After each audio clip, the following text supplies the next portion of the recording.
Assentados como estamos, façamos a leitura da palavra de Deus, que diz assim: Então disse Moisés ao povo: comemorem esse dia em que vocês saíram do Egito, da terra da escravidão, porque o Senhor os tirou dali com mão poderosa. Não comam nada fermentado. Parece um texto tão familiar, tão conhecido, que a gente não consegue tirar dele mais muita coisa, porque nós já estamos acostumados com essa verdade, com o que está aqui escrito. E esse é o grande problema, acostumar com as coisas espirituais, irmãos. Acostumar com o sagrado e naturalizar o sagrado, ao ponto de não dar a devida importância àquilo que é extremamente importante. Eu falo isso porque eu quero tirar desse texto algumas lembranças para a nossa vida espiritual. Vamos lá. O que é boas novas? Boas novas é o conteúdo da nossa pregação. A Bíblia chama de evangelho, a tradução de evangelho é boas novas, é boa notícia. Qual é a boa notícia? Que Jesus nos livrou da morte, nos salvou do cativeiro infernal. Nós que estávamos destinados a morrer eternamente e ir para o inferno, fomos resgatados mediante a obra de Jesus, o sangue vertido, o amor em exercício, e hoje podemos pela fé nos aproximar de Jesus e ter dele a salvação. Essa é a boa nova. Porque antes disso, nós tínhamos a má nova, a notícia terrível, de que não tinha jeito, não tinha esperança, não adiantava. Mas em Jesus, agora há esperança. O fato de ser liberto, de ser perdoado, é a notícia que o Evangelho traz para nós. É bonito ouvir isso. A questão é, o que essa boa nova, esse Evangelho, deve produzir em nós? Essa é a pergunta. O Evangelho deve produzir em nós conversão, arrependimento, compromisso com Deus. Imagine só o que Deus fez por nós e o que é que nós podemos retribuir a Deus.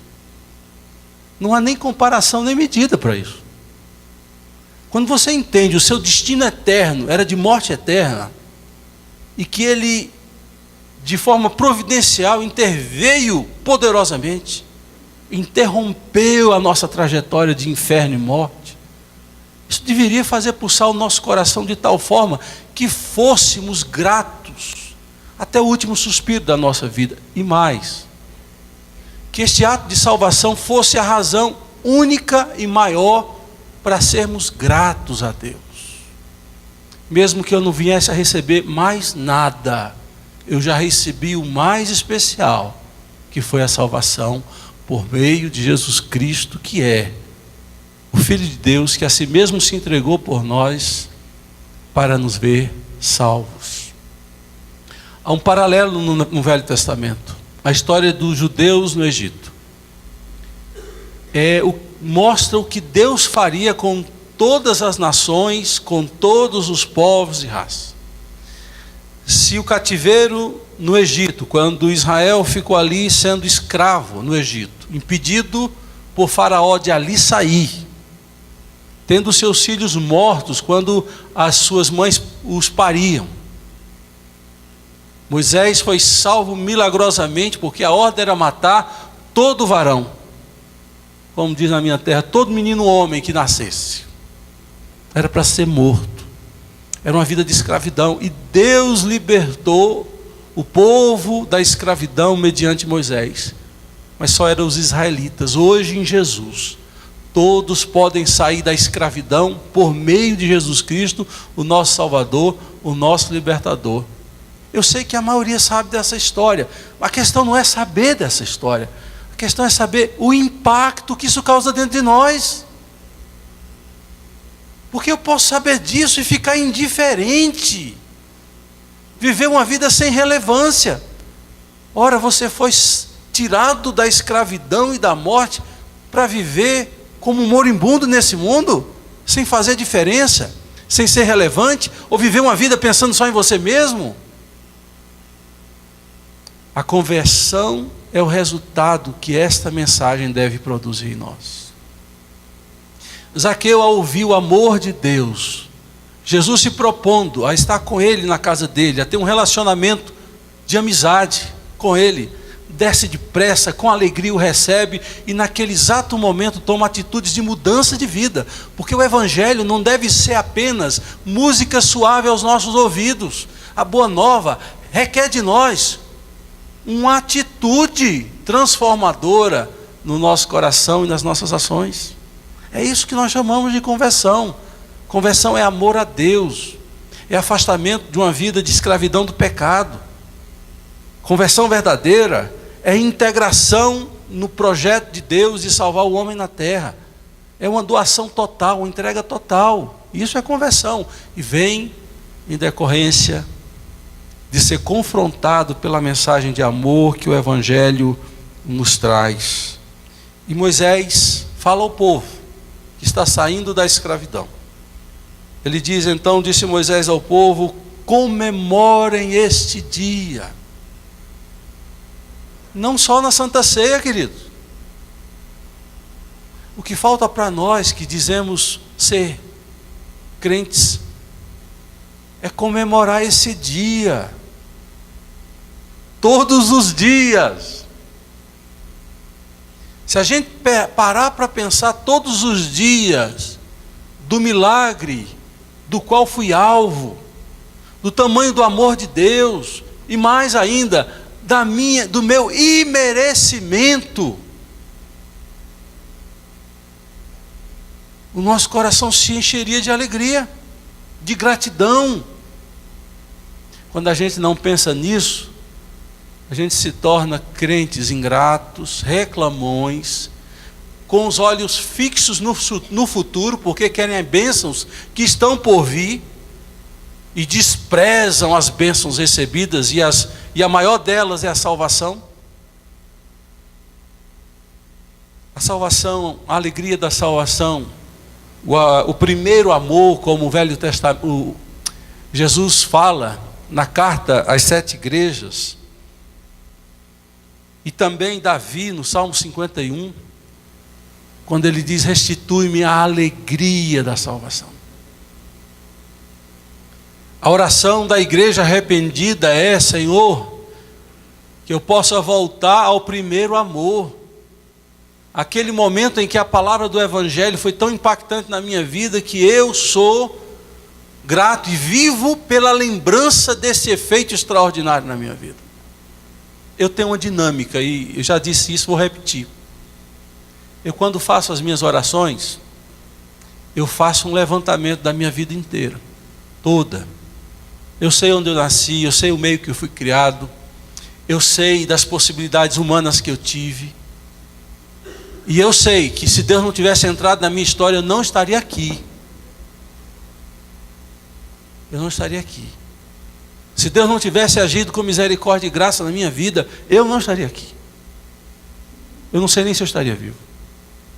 Quando a gente começa a olhar para o nosso passado, a nossa história, e ver a misericórdia de Deus, o amor de Deus nos alcançando, nos tirando do caminho errado, nos tirando das trevas, eu faço isso regularmente, para lembrar de onde eu vim, para lembrar do que eu era, e constatar, ou contrastar, melhor dizendo, com o que eu sou em Cristo Jesus. O meu coração se enche de alegria. É por isso que eu amo esse Deus, por isso que eu não tenho como pagar nem retribuir ao que Ele fez por mim. Irmão, se você não faz isso, o seu coração vai ser ingrato, vai ser indiferente. Se isso não faz pulsar o seu coração, de duas uma: ou você não experimentou a conversão, ou você é um crente frio. Porque tem esse detalhe também, irmãos. Hoje em dia nós estamos com um problema não só em algumas igrejas, mas em muitas igrejas que são chamadas de evangélicas. As igrejas crescem por adesão e não por conversão. Sabe o que isso significa? Que tem pessoas que vão chegando na igreja, vão gostando do louvor, vão gostando do departamento infantil, acham até interessante a palavra, o estudo, mas dentro delas não se processou uma mudança. Elas não amam a Deus, elas amam a si mesmas, por isso que muitas vezes vêm à igreja. Isso é muito preocupante, as igrejas com adesão e não por conversão. Gente que ama a Deus, e ama a Deus porque reconhece que elas não teriam nenhum direito de estar sentado onde você está. Eu não teria nenhum direito de estar aqui. Moisés, sabendo do que Deus havia feito, os milagres poderosos que Deus havia efetuado, para tirar aquele povo da escravidão, Moisés disse: celebrem este dia na presença do Senhor. Celebrem. Faça festa. Quem lembra o dia da conversão, o dia que nasceu de novo, o dia que tomou uma decisão ao lado de Jesus: eu quero ser um seguidor de Jesus. Se você tem essa data, ou o mês que você se converteu, faça uma festa, porque essa data é muito importante na sua vida. Foi o dia que você saiu das trevas para a luz, foi o dia que o perdão de Deus chegou na sua vida, foi o dia que houve um apagar, não de luzes, mas de nomes que estavam condenados, foram apagados e escritos no livro da vida.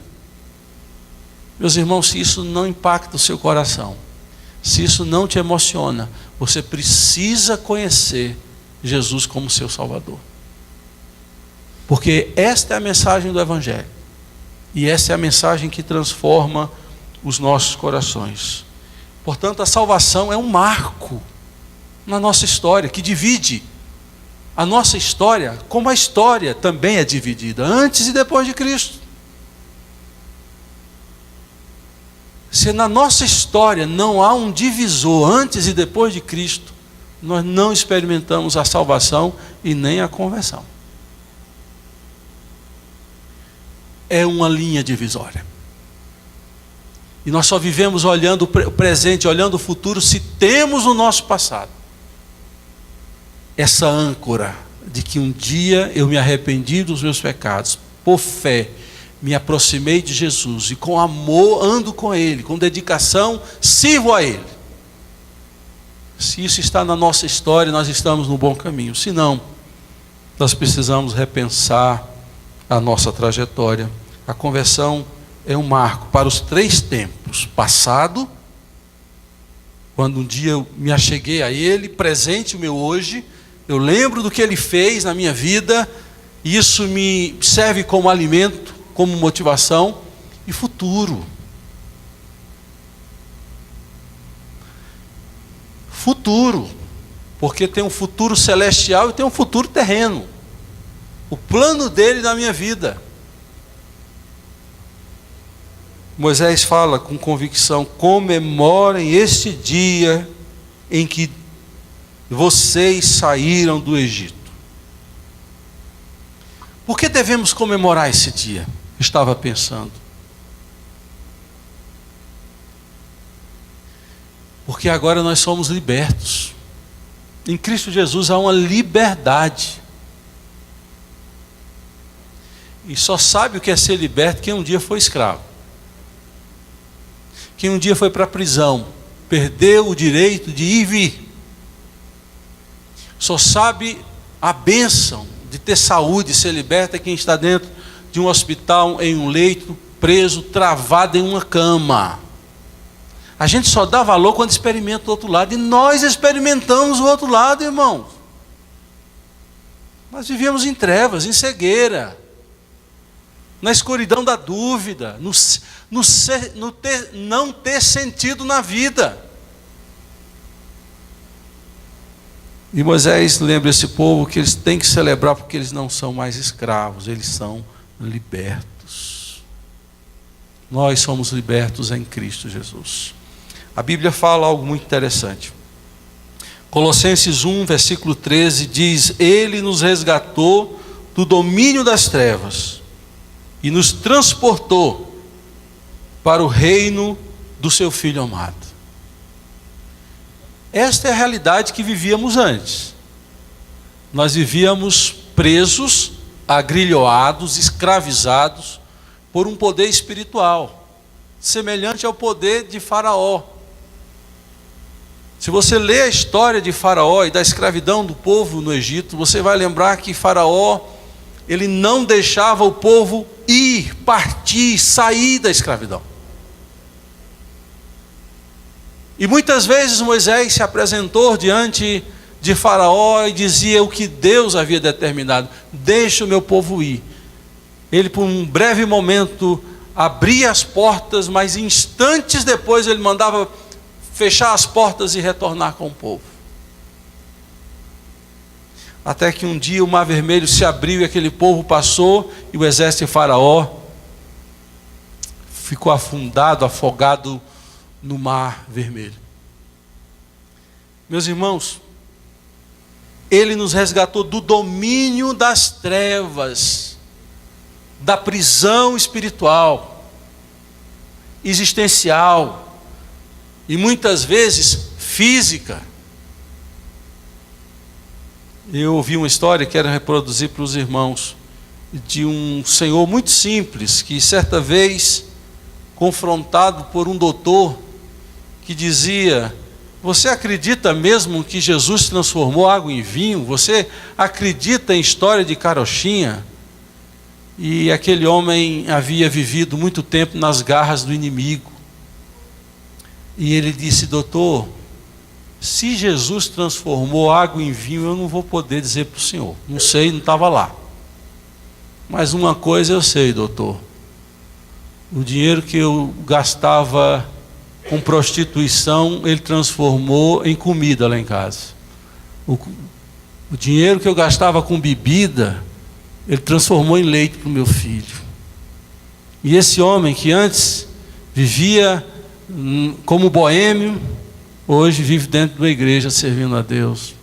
Eu não sei dizer para o Senhor se Ele transformou água em vinho, mas Ele transformou muita coisa na minha vida. Ele fez uma libertação da minha vida. Sabe por que é que você tem que celebrar esse dia, o dia da sua salvação? É porque você não é mais escravo. Você tem condição de dizer não para o pecado.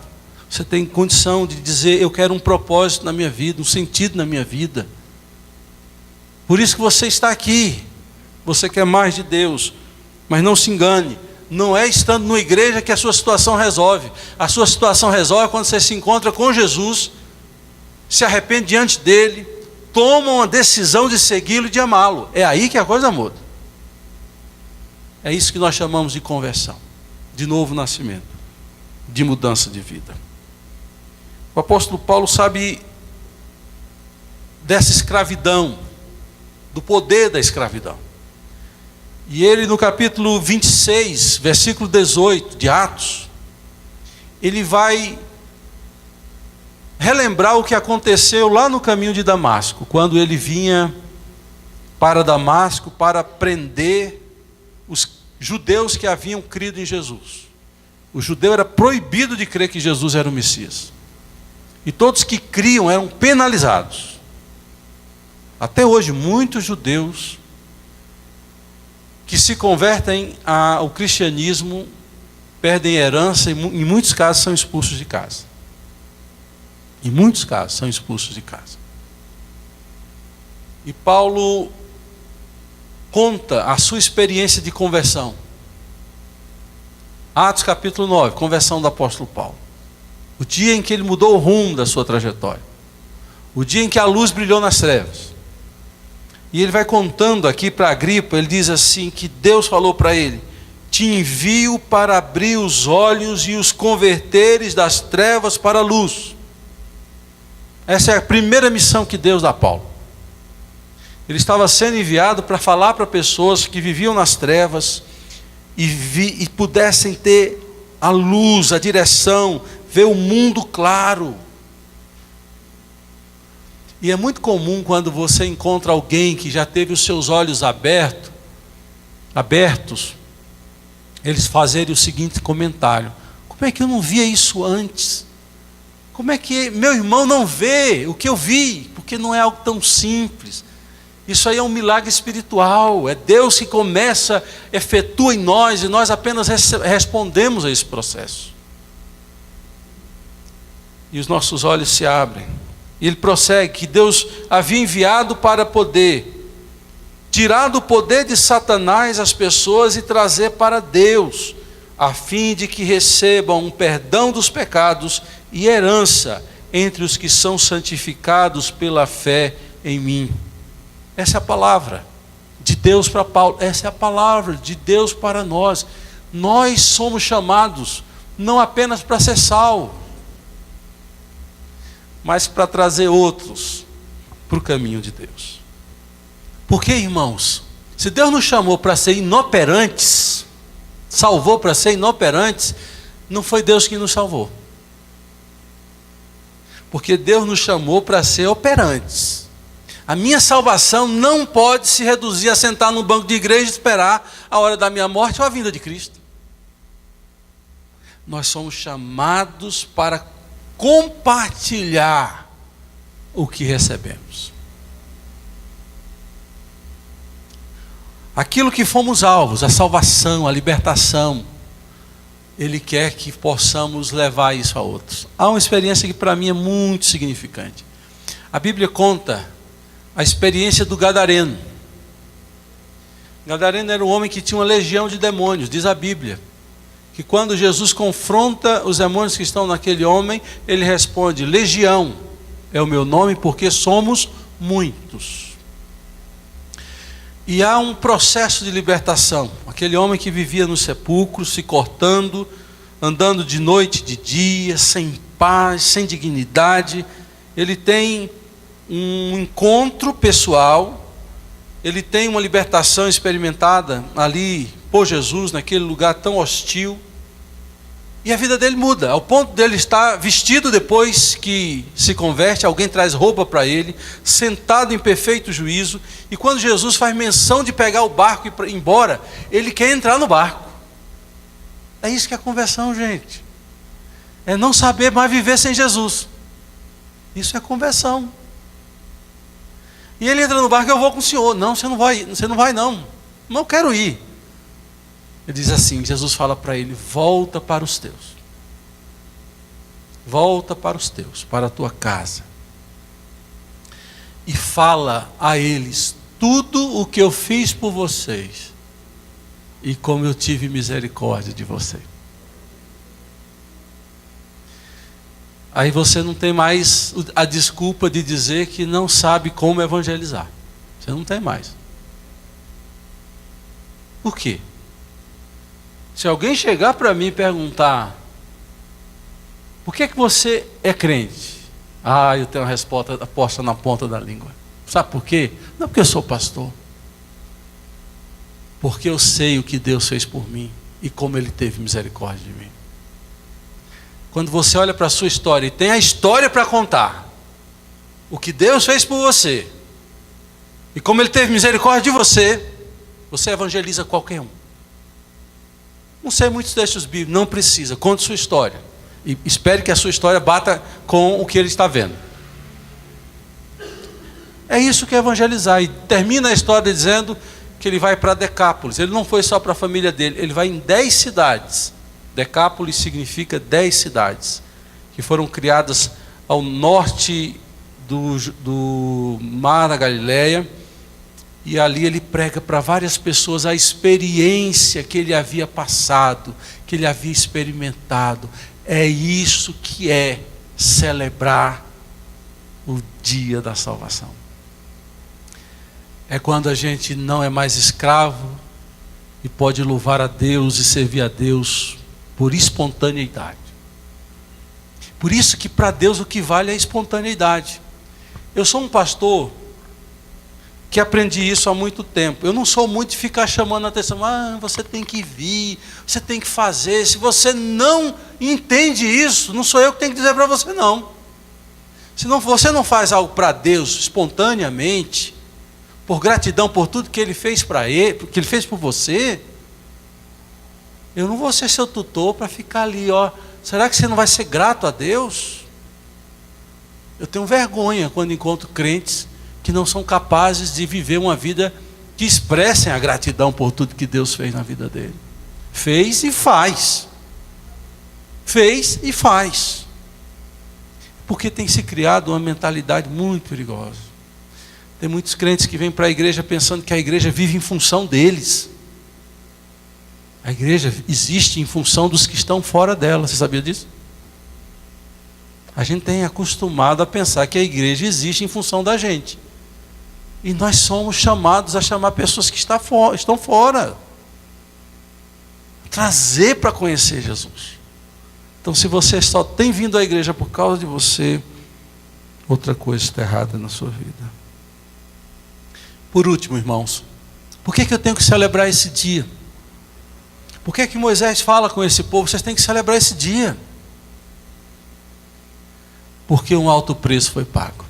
A gente canta essa música. Sei que foi pago um alto preço.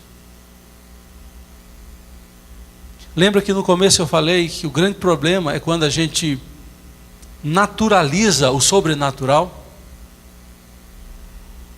O povo que saiu do Egito começou a naturalizar o sobrenatural. Como? Eles olhavam para a nuvem, que era um milagre. Aquela nuvem era um milagre, gente. O negócio de iCloud já tinha lá no Velho Testamento. Deus tinha a nuvem dele. E aquela nuvem em cima do povo. Aquela nuvem não se dissipava. Está ali na Bíblia. O que era aquilo? Era um milagre. Um outro milagre. Caía diariamente, na hora exata. O pão do céu era parecido como semente de coentro, era parecido com grão, mas tinha um sabor de pão na boca. E o povo foi sustentado no deserto por Deus diariamente, miraculosamente, sobrenaturalmente. Aí um belo dia, eles começam a reclamar do milagre. Não quero mais esse maná, não. Porque naturalizaram o sobrenatural. O culto é um momento sobrenatural e a gente pode naturalizar o culto. É um encontro que a gente marca com Deus. Deus não está falando só agora na mensagem, Deus está falando desde o momento do culto, desde a abertura que o presbítero Bruno fez, desde o momento que o louvor estava cantando aqui. Mas a gente naturaliza, é uma reunião social. Aqui não é uma reunião social, isso aqui é uma reunião sobrenatural. Você tem que vir para ela preparado para isso. Preparado para esse encontro. Você tem que estar aqui com um coração sedento, alegre e reverente, porque Deus está aqui. E isso deve promover em nós expectativas, quebrantamento. São momentos especiais que a gente tem aqui, irmãos, nesse momento de culto, de nos arrependermos dos nossos maus caminhos, dos nossos feitos e defeitos. É um momento especial da gente se alegrar. Se você está tendo um momento de alegria, demonstre sua alegria a Deus, sua gratidão. Porque muitas vezes tem irmãos que vêm para aqui e eu não entendo. Parece que estão carregando um piano nas costas. Aí o louvor começa a cantar, eles cantam assim: estamos fracos, tão cansados, falta leite. E o outro diz: e pão também. Esse é o louvor desses. Que não entendem a obra que foi feita na vida deles. Porque não entendem o momento, os instantes sobrenaturais do dia a dia que Deus te dá, os livramentos que Deus faz na sua vida. Ainda não entendeu que a vida espiritual não é um fim em si mesma, é um fim para alcançar outros. Não entendeu a dinâmica desse momento profundo que é um culto. Porque a Bíblia diz, isso é um milagre. A Bíblia diz, onde estiverem 2 ou mais reunidos em meu nome, eu estarei no meio deles. Me arrepio dizer isso para vocês. Deus está aqui. E às vezes nós estamos com o nosso coração gélido, indiferente. Jacó dormia e depois ele sonhou. Escada que os anjos colocavam, subiam e desciam, pertinho dele ali. E ele acorda depois e disse assim: Deus estava aqui, eu não sabia. Perdeu a benção. Deus estava aqui, eu não sabia. É a palavra de Jacó. Porque não estava com o coração pronto, aberto, para receber. Eu estava conversando com alguém que está fazendo um curso nessa área de de sinapse dos neurônios. Às vezes quando a gente fica doente no cérebro, porque também a gente adoece aqui, viu? Tem gente que diz assim que crente não adoece aqui não, crente só adoece do coração, crente só adoece da pele. Não, crente adoece aqui também. Então as sinapses são impedidas de acontecer entre os neurônios porque existe deficiência. Então no reino espiritual, quando o nosso coração não faz a sinapse certinha, a gente não absorve aquilo que Deus tem para nós. A gente pega só as migalhas. Porque a gente não está aberto, a gente não está pronto, a gente não está antenado. Meus irmãos, lembre-se que um preço pago foi alto. Quando Moisés disse para o povo: comemore esse dia em que vocês saíram do Egito, da terra da escravidão, porque o Senhor os tirou dali com mão poderosa. O preço, a determinação de Deus de tirar o povo dele do Egito é algo assombroso. Foram necessárias 10 pragas para mostrar para Faraó que ele tinha que liberar o povo dele. O poder de Deus se manifestou de forma clara, patente, para dizer: eu quero e eu vou fazer. Só que no Egito, só o poder de Deus entrou em ação. No Getsêmani, um preço maior foi pago. No Egito, os cordeiros eram mortos nas casas. Um animal. Para nos tirar efetivamente, espiritualmente, das trevas, o Cordeiro de Deus foi morto. E quem é esse Cordeiro de Deus? Jesus. Um preço alto foi pago. João 3,16 diz o quê? Porque Deus amou o mundo de tal maneira que deu o seu Filho unigênito, para que todo aquele que nele crê não pereça, mas tenha a vida eterna. O preço de um pai entregar um filho por ingratos, pecadores, indignos, nós, todos. Um alto preço foi pago. Eu não posso resumir a minha gratidão, o meu louvor, a minha celebração pela salvação que eu recebi, sem merecer, só na Santa Ceia. É um combustível para a nossa vida diária. Acorde amanhã, irmão. Eu vou celebrar esse dia porque eu não tinha nem direito de estar vivo respirando. Aí na terça-feira não esqueça não. Na terça-feira, lembre, eu tenho que celebrar esse dia porque eu não estaria vivo se Deus não estivesse comigo. O meu destino seria a morte eterna. Quarta, quinta, sexta, sábado, domingo e assim todos os dias da sua vida. Porque nós nos esquecemos. E Deus sabe disso. Êxodo 20, Deuteronômio capítulo 5. Deus se vê no dever de lembrar uma coisa ao povo. Sabe o que Deus lembra ao povo? Eu sou o Senhor teu Deus que te tirei da terra do Egito. Talvez esse é um versículo para colocar na capa da sua Bíblia. Talvez esse é um versículo para botar na geladeira. Quem sabe a geladeira é o lugar que você mais vai. Se não for a geladeira, talvez o seu smartphone, no cabeçalho dele. Quando você vai meter o dedo ali para clicar, você vai lembrar: eu sou o Senhor teu Deus que te tirei da casa da servidão.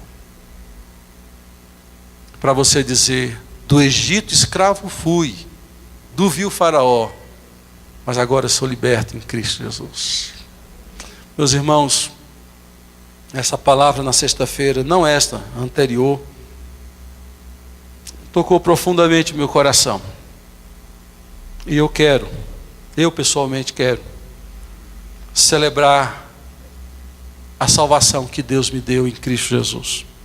Não porque eu merecia ou mereço, longe disso.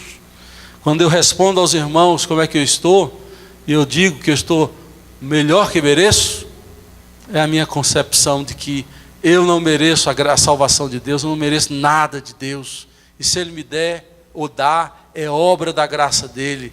E se eu não mereço e recebo, o que é que eu faço? Celebro. Celebro porque eu não merecia, mas recebi. Então eu queria que você pensasse seriamente nisso. Eu queria que você refletisse hoje, essa semana. Convido você a curvar a sua cabeça agora, ter um momento de oração.